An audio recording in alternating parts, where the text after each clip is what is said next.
Hello guys, hi no hi, lamsogo. Kaisa sarani musu maka abosi. Jungsai mano politics ni bisingo kubangma ekdom politics no tu fight nanglayo, torki unglayo. Kubangma jungnugo news ni bisingo ta. News nai nai kai. Ob Tripura ni simia, Delhi joto jaga ne no chini all India. Piaba Modi যে Indian prime minister যে মোদি বন lorry মাননাই কেব করুই এমন যে strong এমন যে ইয়েরুং খাকা বেতালা strong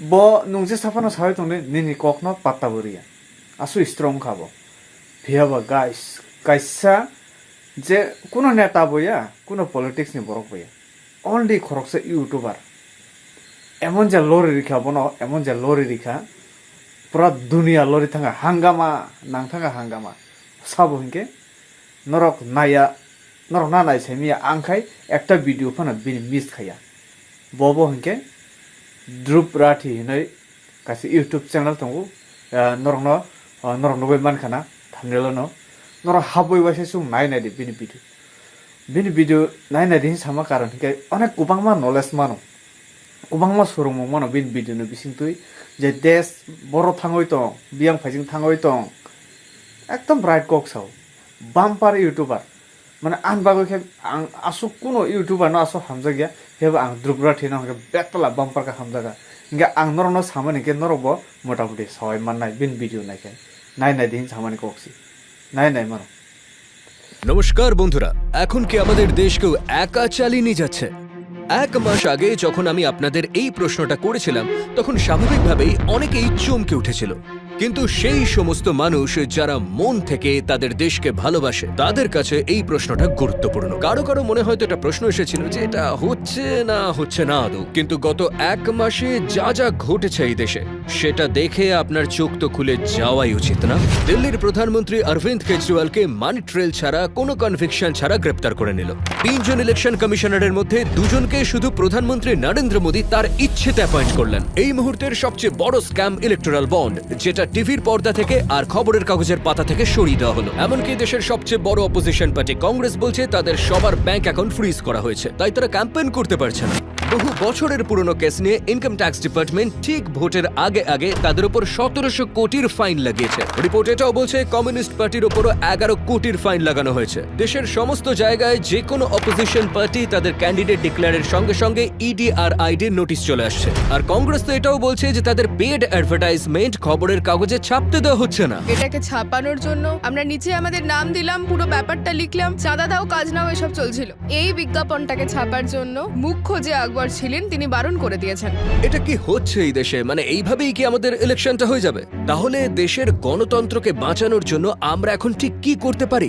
এই সমস্ত কিছুর জবাব আমি এই ভিডিওতে দেব। তবে এমন কিছু লোক যারা মনে করেন যে এই দেশের ডেমোক্রেসি এখনো সুরক্ষিত আছে বা যেটা চলছে সেটা ঠিক, তাহলে তাদের যে উত্তর সেটাও কিন্তু এই ভিডিওতে আমি দেব।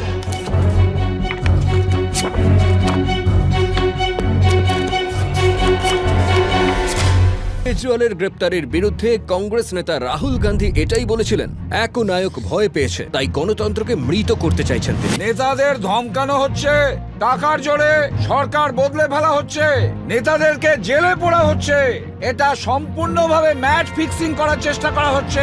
মিডিয়া সংক্রান্ত সমস্ত সংস্থার কন্ট্রোল, বিরোধী পার্টিকে ভেঙে দেওয়া, কোম্পানির থেকে অনুদান নেওয়া, প্রধান বিরোধী দলের অ্যাকাউন্ট ফ্রিজ করা, আর এবার তো নির্বাচনের আগে মুখ্যমন্ত্রীকে জেলবন্দি করে ফেলা।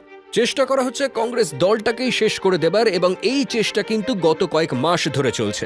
গত বছর অগস্ট মাসে রাহুল গান্ধীর বিরুদ্ধে এক অদ্ভুত মানহানির মামলা নিয়ে আসা হয়েছিল, যাতে তাকে পার্লামেন্ট থেকে ডিসকোয়ালিফাই করার চেষ্টা হয়েছিল। এই কেস নিয়ে ডিটেল আমি এই ভিডিওতে কথা বলেছিলাম, যেখানে সুরট কোর্ট 2 বছরের সাজা শুনিয়েছিল। ভাগ্যিস সুপ্রিম কোর্ট সেই সাজা খারিজ করে দিয়েছিল, না হলে আজকের দিনে 2 জন বিপক্ষের দলনেতা জেলবন্দি থাকতো। কিন্তু এখন তারা যেটা করলো সেটা হলো কংগ্রেস পার্টির ব্যাংক অ্যাকাউন্টকে ফ্রিজ করে দেওয়া হলো। এর পেছনে কি কারণ তারা দেখাচ্ছে যে ইনকাম ট্যাক্স ডিপার্টমেন্ট বলেছে যে কংগ্রেস ডেডলাইনের মধ্যে রিটার্ন ফাইল দেয়নি। এটা ছাড়াও 31 বছরের পুরনো একটা ফাইল খোলা হয়েছে, যে 1993-94 সালে ইনকাম ট্যাক্স ডিপার্টমেন্ট বলছে সেই সময় সময় কোনো একটা সমস্যা তৈরি হয়েছিল, তো এখন আমরা একটা চার্জেস নিয়ে আসছি। আর 29শে মার্চ আইটি ডিপার্টমেন্ট 1700 কোটির একটা নোটিশ দেয় কংগ্রেসকে। আর একই দিনে অন্য রিপোর্টে দেখা যায় যে 11 কোটি টাকার ফাইন লাগিয়ে দিয়েছে কমিউনিস্ট পার্টির উপর আইটি ডিপার্টমেন্ট। এর কারণ কি? কারণ তারা নাকি পুরনো প্যান কার্ড ব্যবহার করেছে। প্রত্যেকটা বিপক্ষ দলকে এইভাবে টার্গেট করা হচ্ছে। আপনারা এই টুইটটা দেখুন। টিএমসি পার্টির ক্যান্ডিডেট সাকেত গোখলে বলেছেন যে গত 72 ঘন্টায় 11টা আলাদা আলাদা ইনকাম ট্যাক্সের নোটিশ পেয়েছেন, যার কিছু 7 বছরের পুরনো। তাহলে দেশে ফ্রি আর ফেয়ার ইলেকশন কি করে সম্ভব? সব দেখে তো এই সিনেমাটার কথা মনে পড়ছে। দ্য ডিক্টেটর নামের একটা কমেডি ফিল্ম, যেখানে ফিকশনাল ডিক্টেটরের একটা স্যাটায়ার গল্প শোনানো হয়। দৌড়ের প্রতিযোগিতায় জিতবার জন্য এই ডিটেক্টর যা কিছু তাই করতে পারে। আর আজ আমাদের দেশে যা কিছু হচ্ছে সেটা কিন্তু গোটা বিশ্বের কাছে পৌঁছে যাচ্ছে বন্ধু। প্রথমে জার্মানি তাদের বক্তব্য জানায়, তারপর আমেরিকা বক্তব্য জানায়, আর এবার তো ইউনাইটেড নেশনও বলতে শুরু করেছে। তারা চান যে ভারতের প্রত্যেক নাগরিক ফ্রি অ্যান্ড ফেয়ার অ্যাটমসফিয়ারে যাতে ভোট দিতে পারেন, গণতন্ত্রকে যেন রক্ষা করা হয়। সরকারের এই কৃতকর্মের জন্য কিন্তু দুনিয়ার কাছে ভারতের র্যাঙ্কিং কমছে। কিছু বিজেপির নেতা তো প্রকাশ্যেই বলে দিচ্ছেন যে তারা 400-র বেশি সিটে জিততে চান, যাতে দেশের সংবিধানকে তারা বদলে দিতে পারেন। এই খবরটা দেখুন। 27শে মার্চ শিবসেনা তাদের নেতা অমল কীর্তিকারকে প্রার্থী হিসেবে ঘোষণা করে। এটা হয়েছিল সকাল 9টায়। তার ঠিক 1 ঘন্টা পর সকাল 10টায় ইডির নোটিশ পৌঁছে যায় তার কাছে। অমল কীর্তিকার বাবু যেই মুহূর্তে ওনার নাম ঘোষিত হয়, ওনার ইডির সমন আসে যাতে চাপটা বজায় থাকে। এটা ভয় দেখানোর চেষ্টা। এনসিপি লিডার প্রফুল্ল প্যাটেলের কথা মনে আছে? একটা বড় সড় দুর্নীতির অভিযোগ বিজেপি তার বিরুদ্ধে নিয়ে এসেছিল। 8 মাস আগে তিনি নিজের দল ভেঙে বিজেপি অ্যালায়েন্সে জয়েন করেছিলেন। আর এর ফলাফল কি হলো? 29শে মার্চের এই খবরটা দেখুন। যতগুলো কেস সিবিআই এনার বিরুদ্ধে চালাচ্ছিল সব বন্ধ হয়ে গেল। মোদী সরকার এটাই বলবে যে এখানে কোনো করাপশন ছিল না। এরকমই প্রচুর কেস রয়েছে, যেমন নবীন জিন্দালের কেসটাই দেখুন। ইনি কংগ্রেসের প্রার্থী ছিলেন আর এনার উপর কোলগেটের স্ক্যাম নিয়ে আসা হলো। কিন্তু 25শে মার্চ তিনি বিজেপিতে জয়েন করলেন আর তার সঙ্গে সঙ্গেই টিকিট পেয়ে গেলেন। এই সবকিছু দেখার পর কিছু নির্লজ্জ লোক রয়েছে যারা এখনো বলে যে ইনি নয় তো তাহলে কে? একবার দেখুন গোটা দেশে কি চলছে। অবস্থা এটাই তৈরি হচ্ছে যে যাতে কোনো অপশনই তৈরি না হয়। দেশে সুস্থ শান্তিপূর্ণ ভোট করার দায়িত্ব কিন্তু এসে পড়ে নির্বাচন কমিশনের উপর। কিন্তু সেখানেও তো আবার অন্য গল্প চলছে। 9 March 2024 mister Goel election commissioner তার পোস্ট থেকে রিজাইন করেন। Chief election commissioner Rajiv Kumar ঠিক এটাই বলেছিলেন যে তিনি পদত্যাগ করেছেন তার স্বাস্থ্যজনিত কারণে। কিন্তু অন্য সূত্রের খবর অনুযায়ী ওনার আশেপাশে যে সমস্ত মানুষেরা থাকেন তারা বলেছেন তিনি ভীষণভাবে সুস্থ ছিলেন। আসল কারণ হিসেবে তারা মনে করেন যে chief election commissioner Rajiv Kumar আর ইলেকশন কমিশনার অরুণ গোয়েলের মধ্যে মতবিরোধ ছিল। এটা ছাড়াও ইলেকশন কমিশনারের আরেকটা পদ ফাঁকা ছিল, কারণ 3 জন ইলেকশন কমিশনার হন। অরুণ গোয়েলের রেজিগনেশনের পর 2টো পোস্ট ফাঁকা হয়ে যায়। 2 জন নতুন ইলেকশন কমিশনারকে কিভাবে অ্যাপয়েন্ট করা যাবে আর কেই বা করবে? আমি আগের ভিডিওতে আপনাদের বলেছিলাম যে মার্চ 2023-এ সুপ্রিম কোর্টের 5 বিচারকের বেঞ্চ এটাই নির্দেশ দিয়েছিলেন যে ইলেকশন কমিশনার নিযুক্ত হবে 3 জনের একটি কমিটি দ্বারা, prime minister, leader of opposition এবং চিফ জাস্টিস অফ ইন্ডিয়া। কিন্তু মোদী সরকার 3.5 মাস আগে একটা নতুন আইন নিয়ে আসেন এবং তারা বলেন যে ইলেকশন কমিশনারের অ্যাপয়েন্টমেন্টে চিফ জাস্টিস থাকবেন না। আমাদের সরকারের ইউনিয়ন মিনিস্টার, প্রাইম মিনিস্টার এবং লিডার অফ অপোজিশন থাকবেন। আর ঠিক এইভাবে 2 জন নতুন ইলেকশন কমিশনার নিযুক্ত হয়ে যান। 3 জনের যে কমিটি তৈরি হয়েছিল তার মধ্যে ছিলেন প্রধানমন্ত্রী মোদী, স্বরাষ্ট্রমন্ত্রী অমিত শাহ এবং ছিলেন অপোজিশন পলিটিশিয়ান অধীর রঞ্জন চৌধুরী। কিন্তু এরপরও সঠিক প্রসিজার সেটা কিন্তু ফলো করা হয়নি। অধীর রঞ্জন চৌধুরী বলেছিলেন যে মাত্র 1 রাত আগে 212 জনের লিস্ট তাকে দেওয়া হয়েছে, আর মিটিং এর একদম আগে 6টা শর্টলিস্টেড নাম তাকে দেওয়া হয়েছিল। অর্থাৎ সিদ্ধান্ত নেবার তাকে কোনো সময় দেওয়া হয়নি যে তাদের ব্যাকগ্রাউন্ড কি, কাকে অ্যাপয়েন্ট করা উচিত, তাদের এক্সপিরিয়েন্স কত আছে, তাদের ইন্টিগ্রিটি কি আছে। প্রধানমন্ত্রী মোদী এবং স্বরাষ্ট্রমন্ত্রী অমিত শাহ শুধু নিজের ইচ্ছেতে এই দুজনকে নিয়োগ করেন। সুপ্রিম কোর্টও তাদের মতামত কিন্তু প্রকাশ করেছিল যে এইভাবে পুরো বিষয়টা কিন্তু জানা সম্ভব হচ্ছে না। তা সত্ত্বেও কোর্ট কোনো রকম অ্যাকশন নেয়নি, কারণ কোর্ট মনে করেছিল একটা সমস্যা হতে পারে যদি এই নিয়োগ রদ করে দেওয়া হয়। তো কারা ছিলেন এই 2 জন নতুন নির্বাচন কমিশনার যাদের নিয়োগ করা হলো? প্রথম জন গণেশ কুমার, যিনি রিটায়ার্ড আইএএস অফিসার, আবার যিনি 2016 থেকে 2021-এর মধ্যে স্বরাষ্ট্র মন্ত্রকে কাজ করতেন অমিত শাহের আন্ডারে। দ্বিতীয় জন হলেন সুখবীর সন্ধু, আরো একজন রিটায়ার্ড আইএএস অফিসার, যিনি 2014 থেকে 2023 পর্যন্ত প্রথমে মিনিস্ট্রি অফ হিউম্যান রিসোর্স ডেভেলপমেন্টে কাজ করতেন, তারপর এনএইচএআই এর চেয়ারপারসন ছিলেন এবং তারপর চিফ সেক্রেটারি অফ উত্তরাখণ্ড ছিলেন। তো এই ইলেকশন কমিশনারের থেকে কি আশা করা যায় যে একটা ফেয়ার ভোট হতে পারে এই লোকসভা নির্বাচনে? সেটা তো সময় বলবে। যদি আমাদের দেশে কোনো ইনস্টিটিউশন সঠিকভাবে কাজ না করে থাকে তাহলে সেটা আইনি ব্যবস্থার মধ্যে এসে পড়ে। কিন্তু দেশে কোর্টের মধ্যে যে ঘটনা ঘটছে সেটাও কি খুব আলাদা কিছু? 8ই মার্চ মার্চ আমরা একটা অদ্ভুত জিনিস কিন্তু দেখতে পেয়েছি। কলকাতা হাইকোর্টের বিচারপতি অভিজিৎ গঙ্গোপাধ্যায় তার নিজের পদ থেকে ইস্তফা দিয়েছেন এবং কিছুদিনের মধ্যে আনুষ্ঠানিকভাবে বিজেপিতে জয়েন করেছেন এবং উনি নিজেই স্বীকার করেছেন ইস্তফার আগেই তিনি বিজেপির সঙ্গে যোগাযোগ রেখেছিলেন এবং সম্প্রতি একটি ইন্টারভিউতে তিনি গান্ধী না গডসে কাকে নির্বাচন করবেন সেই বিষয়ে সংশয় প্রকাশ করেছেন। এইভাবে বিচারপতিরা যদি রাজনৈতিক দলের সঙ্গে যোগাযোগ রাখেন তাহলে বিচার ব্যবস্থার উপর আমরা নির্ভর করব কিভাবে? আপনি বলুন, কোর্টের এই সিস্টেমে একটা কথা খুব প্রচলিত রয়েছে, bail is the rule, jail is the exception. এর মানে কোনো ব্যক্তির জামিন পাওয়ার অধিকার আছে, কিন্তু আজকের দিনে ইন্ডিয়ার চিফ জাস্টিস এটাই বলছে যে ডিস্ট্রিক্ট কোর্টে জেল রুল হতে চলেছে। নিম্ন আদালতের বিচারপতিরা জামিন দিতে দ্বিধাগ্রস্ত। অ্যাডভোকেট দুষ্যন্ত দেবের কথা অনুযায়ী বিচারপতিদের উপর চাপ রয়েছে, ভয়ের বাতাবরণ চলছে, জাজেসরা তাদের ফ্যামিলির কথা ভাবছেন। তবে কেউ কেউ বলছে যে দেশের অবস্থা যদি এতই খারাপ হয় তাহলে এই ভিডিও আমি কি করে করছি? দেশে যদি সত্যি একনায়তন্ত্র চলতো তাহলে কি আমার মুখ এতদিন বন্ধ করে দেওয়া হতো না? যদি গণতন্ত্র শেষ হয়ে যায় তাহলে এই সমস্ত এখানে চলবেই না। দ্য প্রিন্টের শেখর গুপ্তা কিন্তু এই একই প্রশ্ন তুলেছিলেন আমার আগের ভিডিওর পর। এই সবার কাছে আমার একটা প্রশ্ন আছে, স্ক্রিনে এই ভিডিওটা দেখো আর দেখে আমাকে বলো যে এই গাড়িটা কি ভেঙে গেছে না ঠিক রয়েছে। স্বাভাবিকভাবে যে কেউ দেখে এটা বলবে যে আরে ভাই গাড়িটা তো ভেঙে গেছে, কিন্তু শেখর গুপ্তা বলছে যে এই গাড়িটা চলছে, গাড়িতে ড্রাইভার আছে, তাহলে গাড়িটা একদম ঠিক আছে, অর্থাৎ গাড়িতে কোনো সমস্যা নেই। হ্যাঁ, এটা আমি বলতে পারি যে এখনো আমার মুখ বন্ধ করা হয়নি, চলুন তার আনন্দ করি আমরা। কিন্তু যার মুখ বন্ধ হয়েছে তার কি হবে এখন? হ্যাঁ, এই নিউজ হেডলাইনটা দেখুন, 6 জন লোক অ্যারেস্ট করা হয়েছে আর 100টা এফআইআর করা হয়েছে। তার কারণ শুধু এই যে কিছু লোক পোস্টার দিচ্ছিল মোদি হাটাও দেশ বাঁচাও। লেট পবন জয়সওয়ালের বিরুদ্ধে 4টি ধারায় কেস দেওয়া হয়েছিল শুধু এই জন্য যে তিনি রিপোর্ট করেছিলেন যে মধ্যপ্রদেশে একটা স্কুলে মিড ডে মিলে শুধুমাত্র রুটির সঙ্গে নুন দেওয়া হচ্ছে। এটা খুব বড় একটা লজিক্যাল ফ্যালাসি, যাকে বলা হয় ফলস ডিলেমা। জিনিসকে জোর জবরদস্তি ব্ল্যাক অ্যান্ড হোয়াইট তৈরি করে দেওয়া। একটা দেশে নয় গণতন্ত্র থাকবে নয় একনায়তন্ত্র থাকবে, এর মাঝে কিছু হতেই পারে না। আমি কিন্তু কখনোই বলিনি যে এই দেশে সম্পূর্ণরূপে একনায়তন্ত্র চলছে, শুধু বলেছি দেশ একনায়তন্ত্রতার দিকে যাচ্ছে এবং এখনো এটাই বলছি। গণতন্ত্র এবং একনায়তন্ত্র একটা বড় স্পেকট্রাম, একটা বড় স্কেল। গণতন্ত্র মাপার আলাদা আলাদা পদ্ধতি আছে যেটা 0 থেকে 10 পর্যন্ত মার্কিং করে। আলাদা আলাদা টার্ম ব্যবহার করা হয়ে থাকে। যদি দেশে খুব ভালো করে গণতন্ত্র চলে তাহলে তাকে বলা হয় ফুললি ফাংশনাল লিবারাল ডেমোক্রেসি। তারপরে আসে ওয়ার্কিং ডেমোক্রেসি, আরো খারাপ হলে তাকে বলে ফ্লড ডেমোক্রেসি। তারপর আসে ডেফিশিয়েন্ট ডেমোক্রেসি, তারপরের অবস্থা ইলেকটোরাল অটোক্রেসি, এরপর হাইব্রিড রেজিম আর সর্বশেষ অথরিটেরিয়ান রেজিম বা সম্পূর্ণ একনায়তন্ত্র। আমাদের কাছে গাড়ি নিয়ে এতটা চিন্তিত আমরা যে সেখানে একটু বেন্ট বা স্ক্র্যাচ হলেই আমরা কতটা চিন্তায় পড়ে যাই, মন খারাপ হয়। আর এখানে গণতন্ত্রের গাড়িকে এমন ভাবে ধাক্কা দেওয়া হয়েছে যে সাধারণ মানুষ এটাই ভাবছে কখনো যে এই গণতন্ত্রের গাড়ি আর কতদিন কিভাবে চলতে পারে। আপনি যদি সত্যি দেশভক্ত হন তাহলে গণতন্ত্রের গাড়ির এই অবস্থা দেখে আপনি যদি গলা না তোলেন তাহলে কি আপনি সত্যি দেশভক্ত? এই বছর ডেমোক্রেসি রিপোর্ট 2024 রিলিজ হয়েছে সুইডেনের ডেম ইনস্টিটিউট দ্বারা। আর জানেন সেখানে ইন্ডিয়াকে কোন ক্যাটাগরিতে রাখা হয়েছে?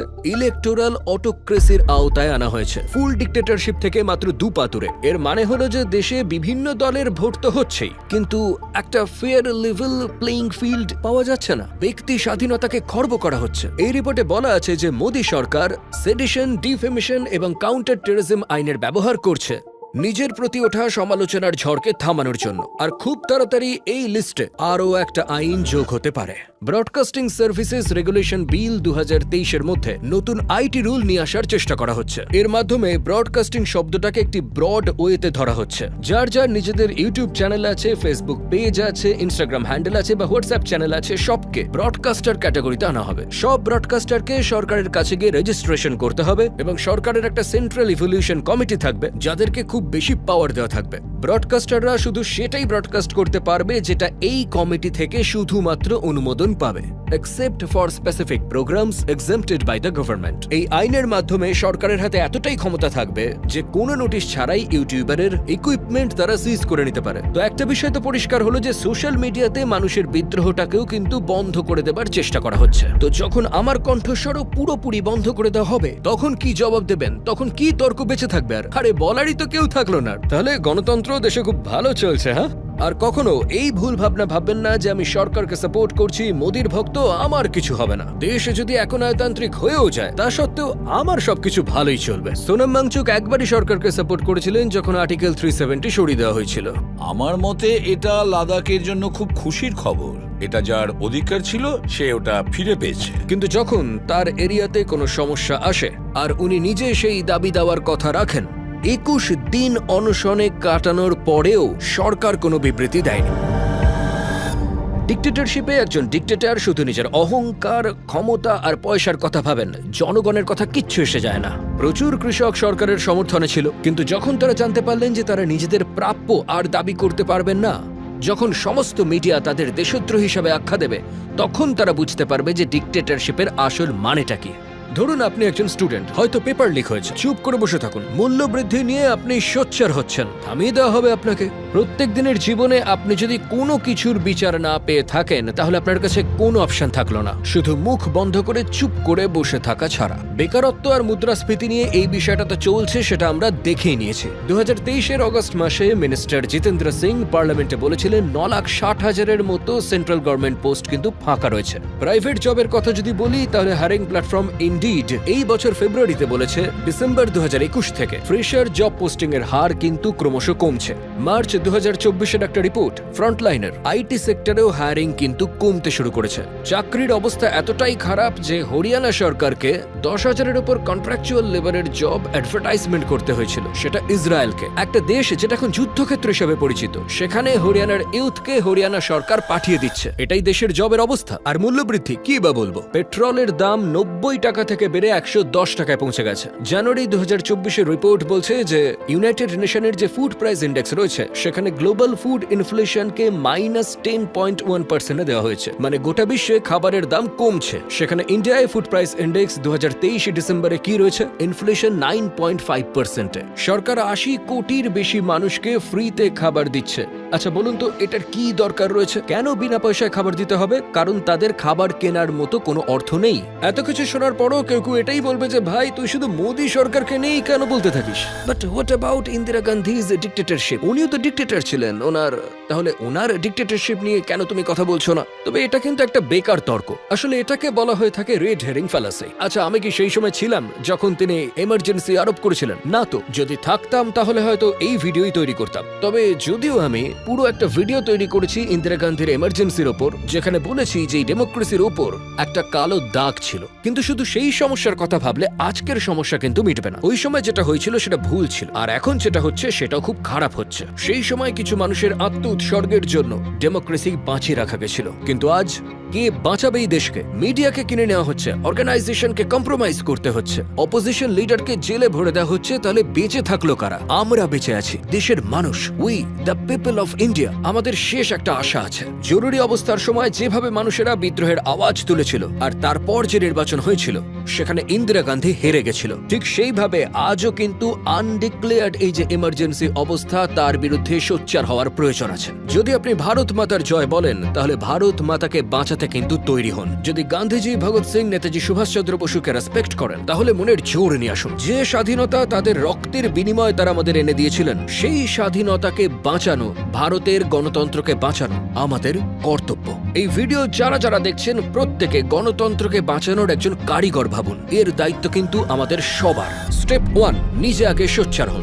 একটা আওয়াজ কিন্তু বদল আনতে পারে। যদি আপনি নিজে সোচ্চার না হন, তাহলে এই ভিডিওটা 100 জন লোককে শেয়ার করুন। হোয়াটসঅ্যাপ গ্রুপে, ইন্ডিভিজুয়ালি, ফেসবুক, টুইটার, ইনস্টাগ্রামে, সব জায়গায় আমাদের মিশন হলো এটাই, এই খবর দেশের কোনায় কোনায় পৌঁছে দেওয়া, দেশের প্রত্যেক ভোটারকে জানানো। স্টেপ 2, ভোট দিতে ভুলবেন না। এবার আর কোনো এক্সকিউজ চলবে না, কারণ প্রত্যেকের ভোট ফারাক তৈরি করে। দেখে নিন আপনার কনস্টিটিউয়েন্সিতে কবে ভোট রয়েছে। যদি আপনি দেশের বাইরে থাকেন, তাহলে চলে আসুন ভোট দিতে, কারণ এবার দেশ বিপন্ন। এই লিঙ্কে যান অথবা ডেসক্রিপশন বক্সে গিয়ে এই লিঙ্কে ক্লিক করুন। দেখে নিন ভোটের জন্য আপনি রেজিস্টার্ড নাকি রেজিস্টার্ড নয়। যদি আপনার নাম এই লিস্টে না আসে, তাহলে ভোট দেওয়ার জন্য আপনি রেজিস্টার্ড নয়। ভোটার রেজিস্ট্রেশন কমপ্লিট করার জন্য এই লিঙ্কে যান, সেটা আপনি ডেসক্রিপশন বক্সেই পেয়ে যাবেন। স্টেপ 3, আপনার আশেপাশের মানুষজনকে বলতে থাকুন, কারণ দেশের 30 থেকে 35% এলিজিবল ভোটার তারা ভোট দিতেই যান না।